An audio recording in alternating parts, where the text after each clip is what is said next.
Check out this 2025 Tesla Model Y Juniper Launch Edition right next to the original Model Y, next to the new Highland Model 3.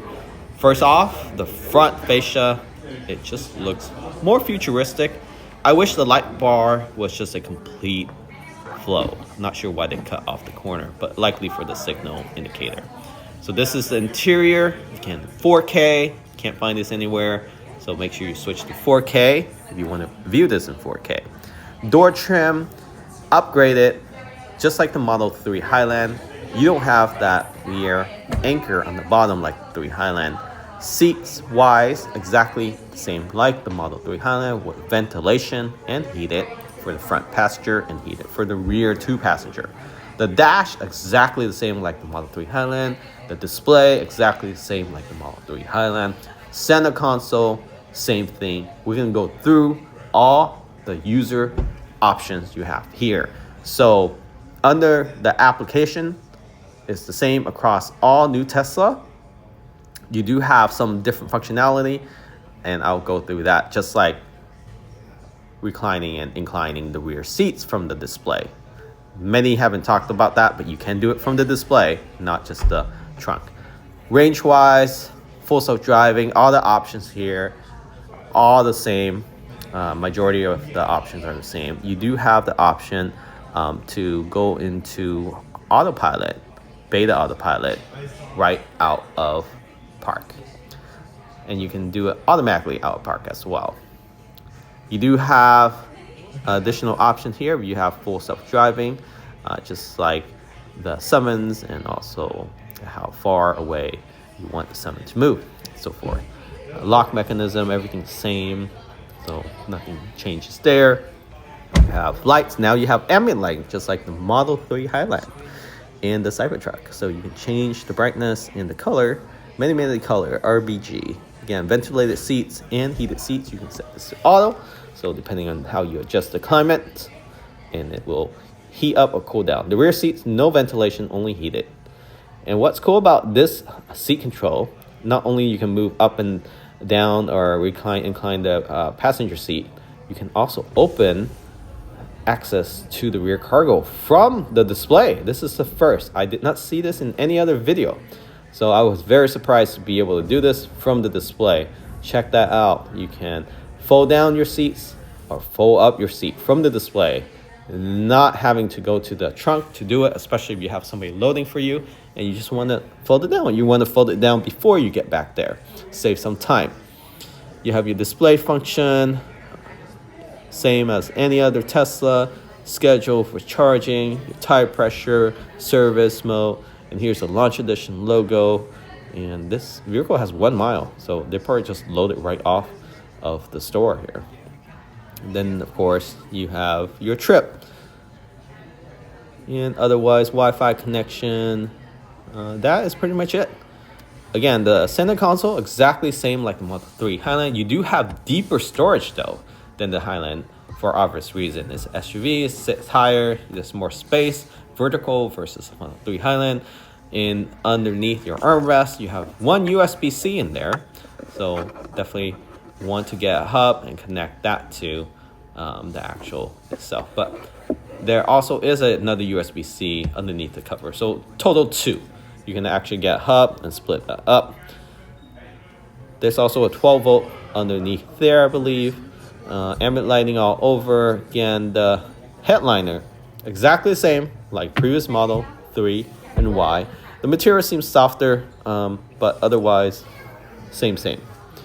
And dash, same. You do have this signal indicator column brought back. So I was there turning on the lights, the high beam, and the windshield wiper because I thought it was there. So they moved it to there. Very confusing, Tesla. Wish they would just stick with one direction. Just because if you complain, I got used to the switches on the steering wheel. And rear screen, just like the Model 3, same size, same functionality. You can watch videos on here. And now it has a front camera, not found on the Model 3 Highland, just like the Cybertruck. The crease or, separation here between the deck of the tailgate and the C-pillar just bothers me. Not sure why they did that. So let's go ahead and get access to the cargo area. So you have 2 deep pockets on the left side and the right side.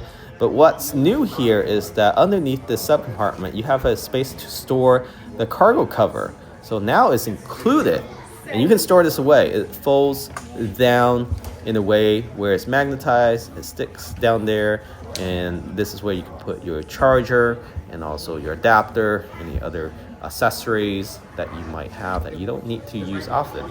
And to place this cover, you just place it on top. It's magnetized just like that. It's pretty decent strength magnet, and you unfold it just like that, and it pulls out, and it covers your cargo just like that. Very stable. I think you can place stuff on top. Again, it's a little tricky to get this back into place, but then I realized you just fold it first and then you bend it forward. It doesn't flap up and down, so that's nice. There's the tail light or indicator light when your lift gate, your tailgate is open, because now your tail light won't show. Bright LED to brighten up your license plate. Love that look. And there's the light bar. So those are just the rear light when you're driving. It's not the brake light. There's the wheels. So 255/40 by 20 inch. Not a fan of this color, never were. Probably powder coated. There's the headlight, low down to the ground in the bumper. The problems I have with this on the Cybertruck is that it sits too low. Sometimes it doesn't hit the reflector correctly, and it's hard to see when it's raining outside.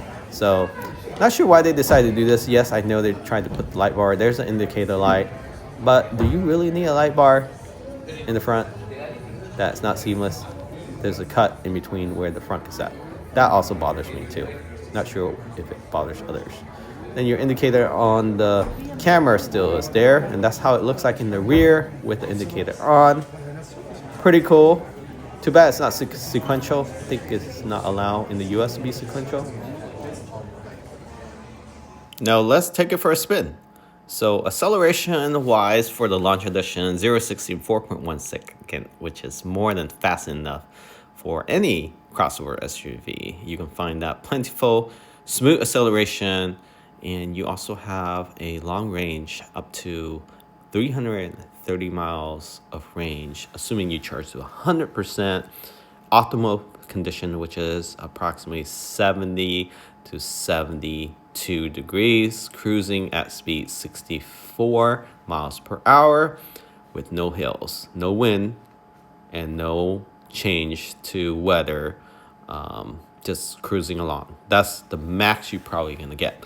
On average, day-to-day activity, you probably will average around 250 in real day situation. So it's more than enough. Good daily driver, and you can charge at home. For example, you don't need that much range unless you're traveling on a road trip.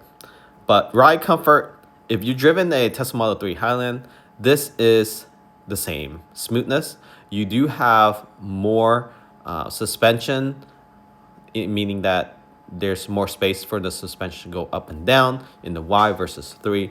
So you feel less of the bump in the row. It's a lot smoother, lots more space, more cargo, and overall it's a crossover SUV. You can't ask for more. This is a great daily vehicle, including holiday road trip vehicle as well. It can haul things around, it can tow, it is versatile, 4-wheel drive, so you can't go wrong with this vehicle.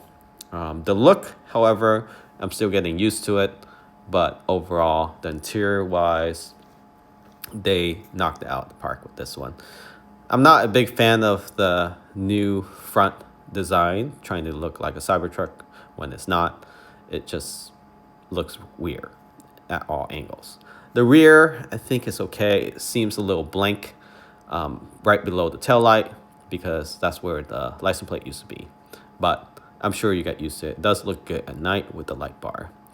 Would I recommend this? Yes. For the price of the launch edition? Yes, if you are a big fan of full self-driving. If you're not, and you don't care about acceleration, wait for the non-launch edition, which will be available end of this year or beginning of next year. Performance will probably be available end of next year. Now, full self-driving does let you park the car. One best thing about it, if you're bad at parallel parking, it will do it for you. So check this out. If you're on the market for a Tesla, make sure you use the link in the description of this video. It will get you up to $2,000 off. And you find this video helpful, make sure you subscribe. It helps us out a lot. Catch you on next time. Take care.